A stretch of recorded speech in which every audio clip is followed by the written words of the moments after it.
नमस्कार, स्वागत है आपका। आप देख रहे हैं JKLH लाइव। हेडलाइंस के बाद खबरों को तफसील से जानेंगे। शुरुआत अमरनाथ यात्रा के हवाले से हो रही बैठकों को लेकर खबर है कि अमरनाथ यात्रा के मद्देनजर केंद्रीय मंत्रालय में केंद्रीय गृह सचिव की अध्यक्षता में खुफिया विभाग, IB के वरिष्ठ अधिकारी समेत कई अर्धसैनिक बलों के महानिदेशकों के बीच महत्वपूर्ण मुद्दों को लेकर अहम बैठक हुई।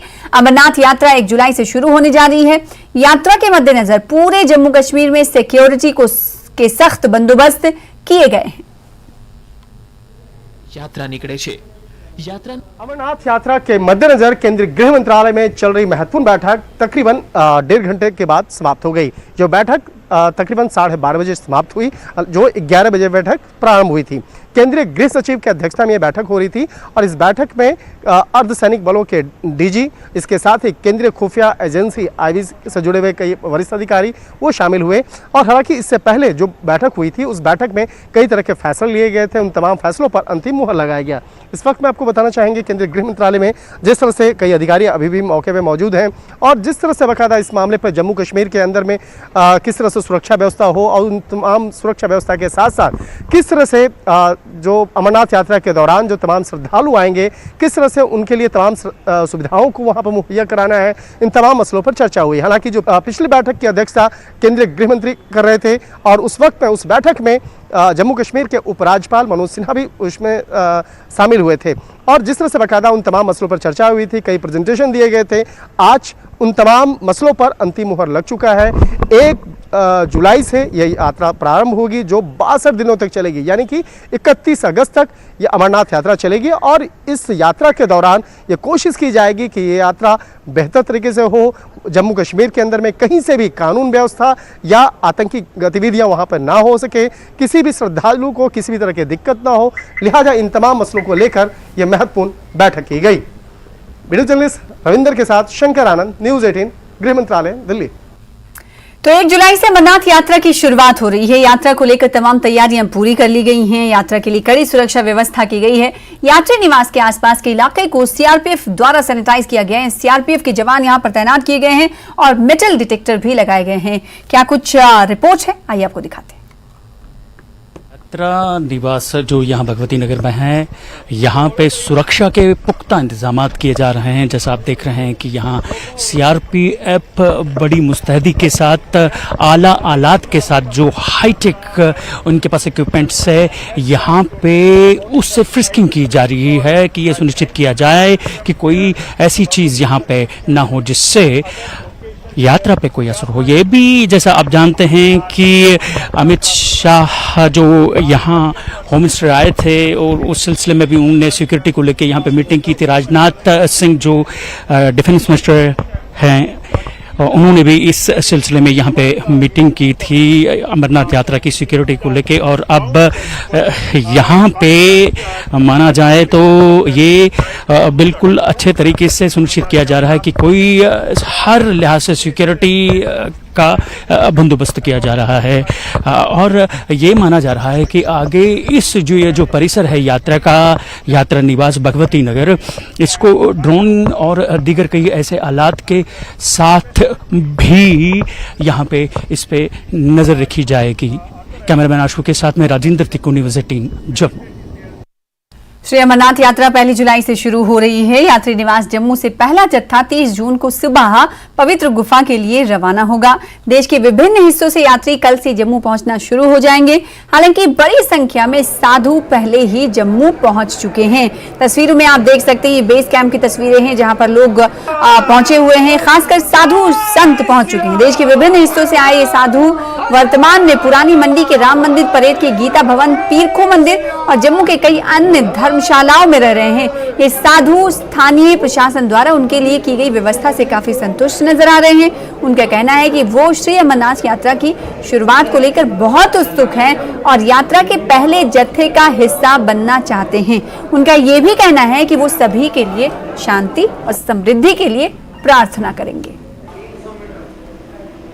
इस बार की अमरनाथ यात्रा 1 जुलाई से शुरू हो रही है और 30 जून को सुबह पहला जत्था श्री अमरनाथ यात्रियों के साथ जो है वो यहाँ से जम्मू से निकलेगा। इसमें साधु भी शामिल होंगे। हालांकि आज की अगर हम बात करें तो अभी जो यात्री हैं, नॉर्मल यात्री, वो अभी तक नहीं पहुँचे हैं। वो कल परसों तक पहुंचेंगे, लेकिन साधु जो है एक बड़ी संख्या में डिफरेंट जगहों से, हिंदुस्तान के अनेक जगहों से यहाँ जम्मू पहुंचे हैं। और आप देख सकते हैं ये जो साधु हैं, यहाँ राम मंदिर है पुरानी मंडी में जम्मू का, यहाँ पे ये इनको ठहराया गया है, इन्हें व्यवस्था। यहाँ हमारा राम मंदिर में हर साल कोई साधु का कोई तकलीफ नहीं होता, बार बार से साधु आता है, ऑल इंडिया से साधु आता है, राम मंदिर में सब आता है। और राम मंदिर में आके राम मंदिर का जो महाराज है वो महाराज सब साधु को अच्छा सेवा करता है, कोई तकलीफ नहीं करता है, सब कुछ शांति से चलता है, साधु के लिए कोई असुविधा नहीं होता है। हर हर महादेव।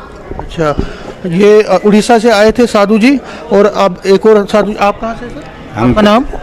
मेरा नाम रणछोड़ दास जी महाराज है, मैं ब्रजधाम से आया हूँ। अच्छा, ब्रजधाम से आए हैं, पहली बार जा रहे हैं क्या? नहीं, हर साल आते हैं हम, ब्रज के गोपाल हैं हम, तो हमारा ब्रज में जन्म हुआ है और ब्रज 84 को उसकी भी परिक्रमा देते हैं। और अमरनाथ भी हर साल आते हैं। हमारा राम जी जो हैं, हमारा खूब स्वागत होता है यहाँ राम मंदिर में, और जो व्यवस्था है यहाँ की बहुत सुचारू रूप से चलती है। हमारा बार बार मन आने के लिए करता रहता है, इसीलिए क्योंकि यहाँ का जो प्रशासन है उसकी व्यवस्था, और यहाँ के जो कर्मचारी हैं उनकी व्यवस्था, बाकी जो मीडिया है वो भी हमारी खूब सहयोग करता है हर एक चीज़ में। ये बताइए, यहाँ पे जब आप आते हैं बार बार, तो व्यवस्था कैसी इस बार, क्या आपको अच्छा लगा और ज़्यादा व्यवस्था अच्छी है? हाँ, बहुत अच्छी है। जब से 370 हटाया, जब से और ज़्यादा हमको निर्भय होकर यात्रा करते हैं। पहले थोड़ा सा भय था, 370 हटने के बाद और हम निर्भय हो गए हैं। और यहाँ की व्यवस्था जो है बहुत अच्छी रहती है राम मंदिर की, और आप लोगों की सबसे ज़्यादा व्यवस्था अच्छी रहती है। राम जी, जय श्री राम। हमारा राम आस्था के प्रतीक रहें, और राम बाकी व्यवस्था हमारी राम जी करते हैं, और भगवान कृष्ण और राम के नाम पर हम भोले बाबा के दर्शन करते हैं। ये बताइए, व्यवस्था कैसी रहती है? बहुत सुंदर, बहुत सुंदर शौचालय, बहुत सुंदर है स्नान करने का। इधर सुबह चाय नाश्ता पानी, दोपहर भोजन, फिर शाम को चाय पानी हलवा दक्षिणा, फिर रात में भोजन। इधर बहुत प्रेम से हम लोग रहते हैं। हम लोग को रहने के लिए बहुत इंतजाम, पंखा, एसी, हाँ सब कुछ, गद्दा उद्दा सारे लगा हुआ है। अगर हम बात करें, कुछ और लोगों से हम बात करेंगे जो यहाँ पे पहले भी आए हैं और अब दोबारा आ रहे हैं। आपका नाम क्या है? हमारा नाम जीतू महाराज। आप कहाँ से हैं? हम आए हैं संत कबीर नगर, उत्तर प्रदेश, राजधानी लखनऊ से। हम पहली बार जा रहे हैं? हम 18 साल से यात्रा कर रहे हैं अमरनाथ, और बड़ी अच्छी यात्रा है।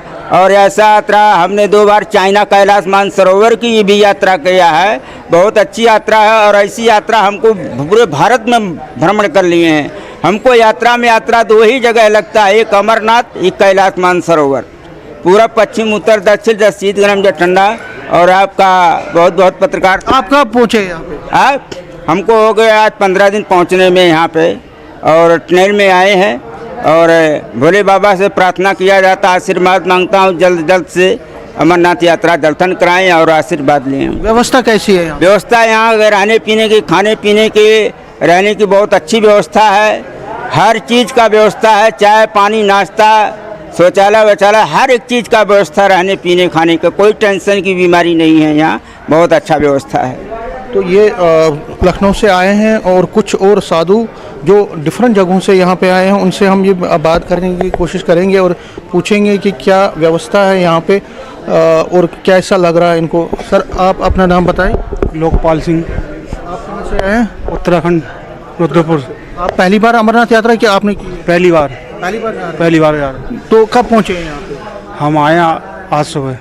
जो साधु यहाँ पे पहुँचे हैं ये भी कहते हैं कि हम वहाँ पे जाएंगे, सबके लिए दुआ मांगेंगे, अमन शांति की दुआ मांगेंगे, उसकी प्रार्थना करेंगे, और हर किसी को अच्छा संसार मिले और अच्छा सुख मिले, इसकी ज़्यादा इनको ज़्यादा फिक्र है, और उसी के लिए ये कामना करेंगे।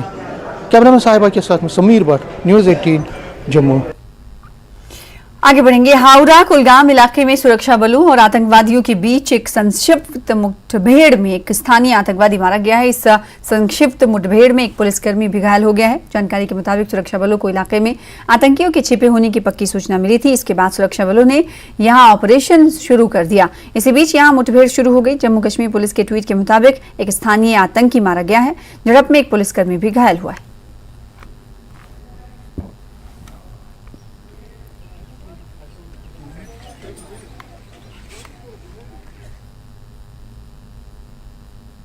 फिलहाल इसी के साथ रुकेंगे छोटे से ब्रेक के लिए। कुछ और खबरों के साथ जल्द लौटेंगे।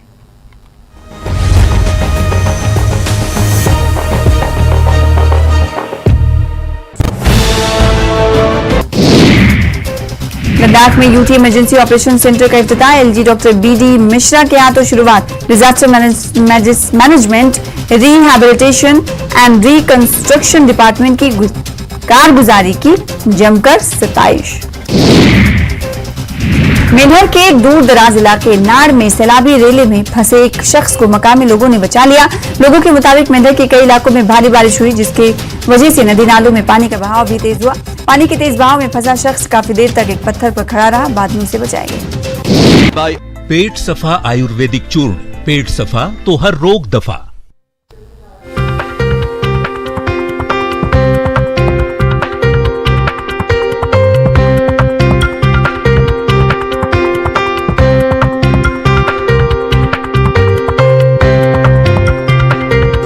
Presented by पेट सफा आयुर्वेदिक चूर्ण, पेट सफा तो हर रोग दफा।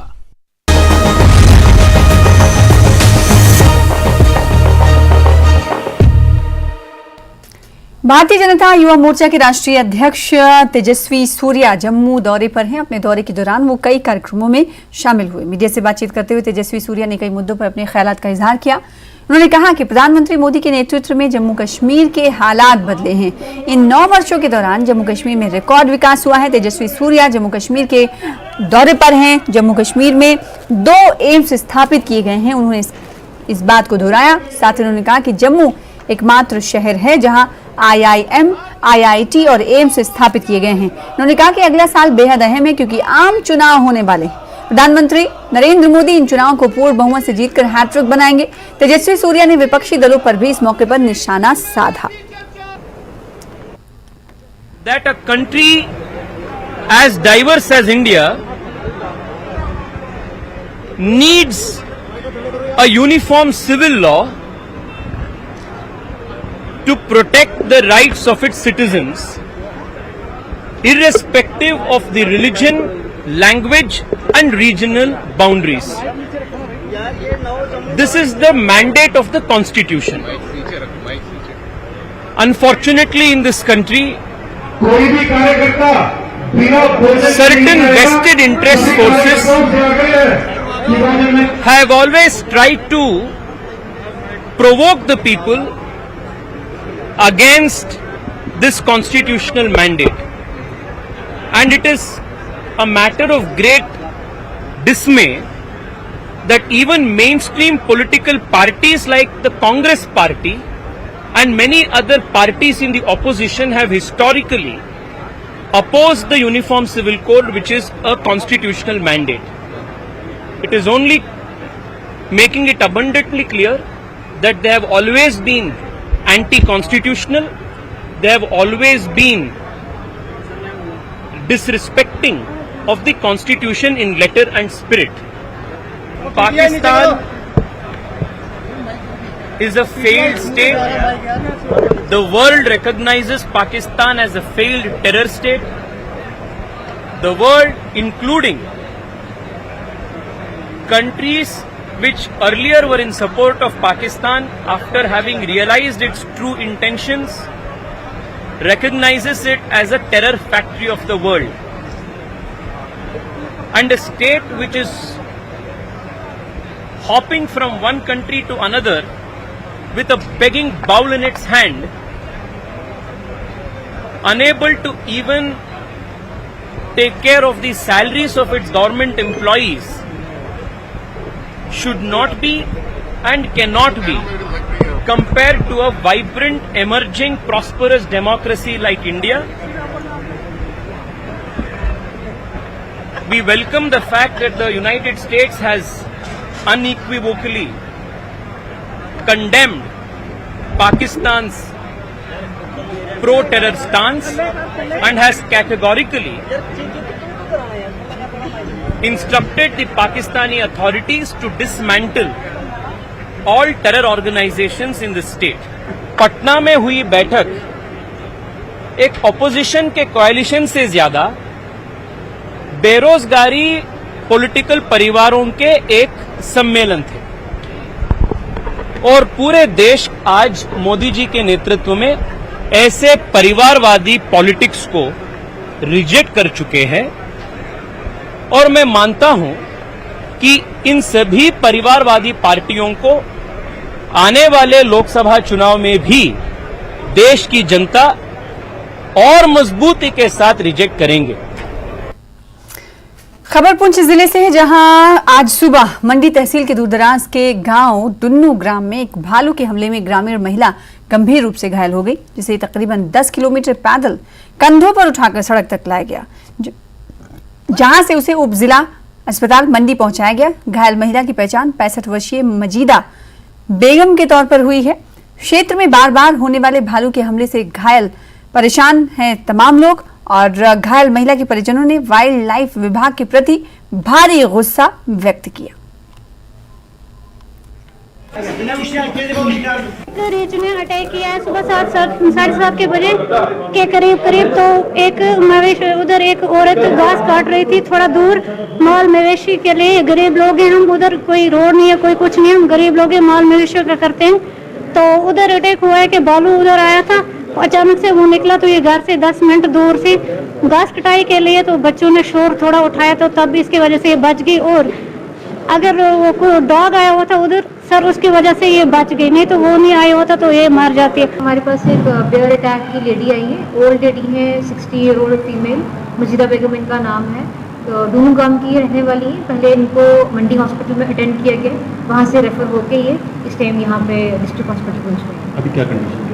स्टेबल है पेशेंट और सर्जन ने देख भी लिया है, पेशेंट भी स्टेबल है। सो बाद में लोग लड़कों ने शोर मचा दिया, कुटाए उन्होंने बचाने। वैसे हम दूर बाट के नज़दीक रहते हैं, हमारी रोड वहाँ नहीं 10 किलोमीटर दूर है। मैं डेली आता हूँ मंडी में। पिछले हमने देखा 2 दिन पहले रास्ते में वहाँ लोगों ने शोर मचाया, फिर एक गायब हुआ। वहाँ वाइल्ड लाइफ नहीं जाते, वहाँ वाइल्ड लाइफ की कोई नहीं, वहाँ हम गरीब लोग हैं। ये मेरा मामा है, इसको कमाने वाला दूसरा कोई नहीं है, को खुद कमाते हैं। हिमाचल में मानसून के बाद सड़कें खतरनाक बन गई हैं और प्रशासन लोगों से गैर जरूरी यात्रा से बचने की सलाह दे रहा है। उसकी वजह बिलासपुर के समलेटू में आई कुछ तस्वीरें हैं, उनसे आपको देखकर अंदाजा होगा कि आखिर प्रशासन ऐसा क्यों कर रहा है।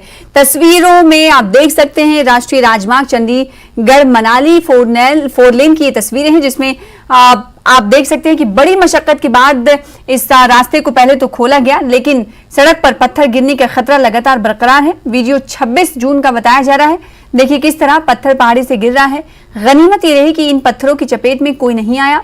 अब ये वीडियो सोशल मीडिया पर वायरल हो रहा है। इसकी पुष्टि डीसी बिलासपुर आबिद सादिक हुसैन भी कर चुके हैं।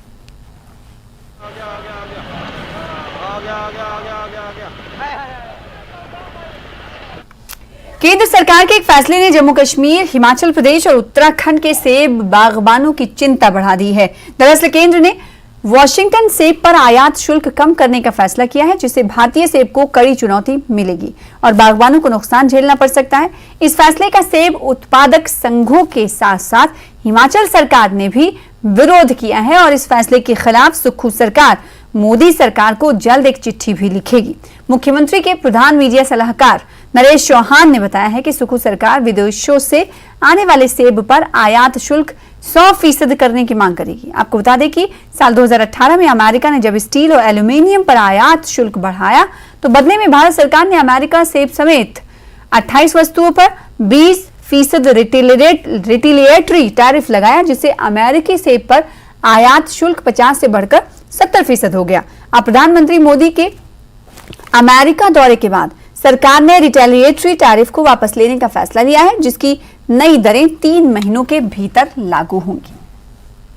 प्रधानमंत्री महोदय के अमेरिकन दौरे के दौरान जो सेब पर आयात शुल्क 70% से 50% किया गया, वो जो है दुर्भाग्यपूर्ण है। वॉशिंगटन एप्पल के ऊपर आयात शुल्क घटाना 2018 में रिटेलिएशन में इसी भारत सरकार ने जो है अमेरिका की 28 उत्पादों के ऊपर जो आयात शुल्क है उसको बढ़ाया था, जब अमेरिका ने स्टील और एल्युमिनियम के ऊपर आयात शुल्क को जो है वो बढ़ाया था। और रिटेलिएशन में भारत सरकार ने सेब, अखरोट, बादाम और हार्ले डेविसन जैसे मोटरसाइकिल्स की तरह जो है 28 उत्पादों के ऊपर जो है आयात शुल्क बढ़ाया था। सेब के ऊपर 50% से 70% रिटेलिएशन में किया गया था और उस आयात शुल्क को इस दौरे के दौरान जो है वॉशिंगटन एप्पल पे घटाया गया है, जिससे कि सीधा नुकसान हमारा हिमाचल प्रदेश, जम्मू कश्मीर, उत्तराखंड के प्रीमियम सेब पर पड़ना निश्चित रूप से तय है। बागवान है हिमाचल प्रदेश के, उनकी हमेशा से ये डिमांड थी कि जो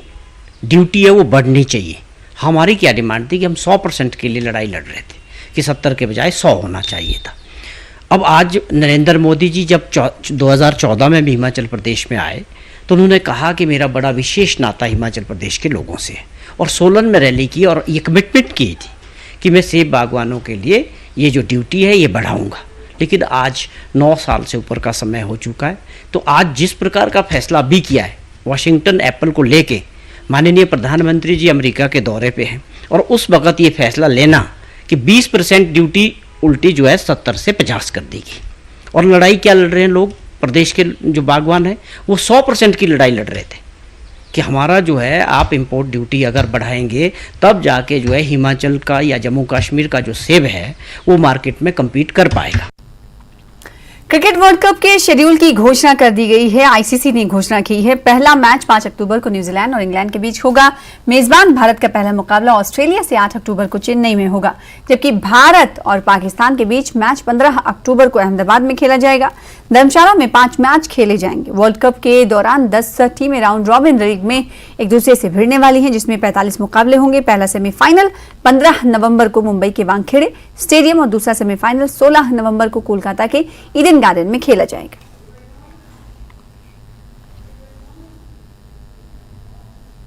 आईसीसी वर्ल्ड कप 2023 के ट्रॉफी के अनावरण हो चुका है। इस वर्ल्ड कप को लेकर सभी का इंतजार था। अब ये टूर्नामेंट के लिए तो पूरी तरीके से रेडी है। इंडियन टीम में ये पूरा जो विश्व कप है हिंदुस्तान में खेला जाएगा, और साथ ही जिस तरह से देखा गया इस पूरे टूर्नामेंट की बात करें तो इस टूर्नामेंट में सभी की निगाहें हैं, और ये जो ट्रॉफी है ये 12,000 फुट ऊपर अंतरिक्ष में भी इस वर्ल्ड कप का सफर तय करी, यानी कि 100 दिन से ज्यादा कम समय बचे हुए और 18 देशों में ये ट्रॉफी घूमती हुई नजर आएगी। जहां तक आईसीसी वर्ल्ड कप की बात करें तो इसकी जो मेजबानी है पूरी तरीके से इंडिया कर रहा है, और ये जो पूरा टूर्नामेंट है 5 अक्टूबर से शुरू होगा और 19 नवंबर को खत्म होगा। इस दौरान देखा गया है कि भारत में ये जो खेला जाएगा इसमें काफी लोगों को इसकी अपेक्षा थी। जिससे पहले भी हमने देखा है कि भारत में वर्ल्ड कप का अनावरण हुआ है 1987, 1996 और 2011। 2011 के बाद अब 2023 में एक बार फिर ये वर्ल्ड कप की ट्रॉफी यहाँ पर। इस पूरे शेड्यूल की बात करें तो सभी की निगाहें हिंदुस्तान पाकिस्तान के मैच पर लगी हुई है, और जहां तक सभी की उम्मीदें हैं कि जो वर्ल्ड कप है एक बार फिर भारत में आए, और जिस तरह से यहाँ पे रोहित शर्मा की कप्तानी में एक बार फिर ये कप उनको मिले, इसकी लेकर उन्होंने काफी उत्साहित है। जितने भी देखिए नाम लिखे हुए हैं कि कौन सी टीम विनर हुई। अब ये जो खाली जगह बचा हुआ है इसमें उम्मीद लगाई जा रही है कि 2023 का जो वर्ल्ड कप है वो भारत में है, और Rohit Sharma as a captain इस वर्ल्ड कप को जीता है। जिस तरह इस ट्रॉफी को लेकर एक अनाउंस किया गया है, और जिस तरह से ये 18 देशों में घूमने के बाद एक बार फिर भारत में आएगी, और उसके सेमीफाइनल और फाइनल को लेकर सभी की उम्मीदें हैं। लेकिन सबसे अहम है हिंदुस्तान पाकिस्तान का जो मैच होगा उस पर सभी की निगाहें लगी होगी। मुंबई से सरोज के साथ वसीम अंसारी, न्यूज़ 18। फिलहाल इसी के साथ जेकेएलएच लाइव में इतना ही। मुझे दीजिए इजाजत। न्यूज़ 18 जेकेएलएच की तमाम खबरों को देखने के लिए बने रहिए हमारे साथ। नमस्कार।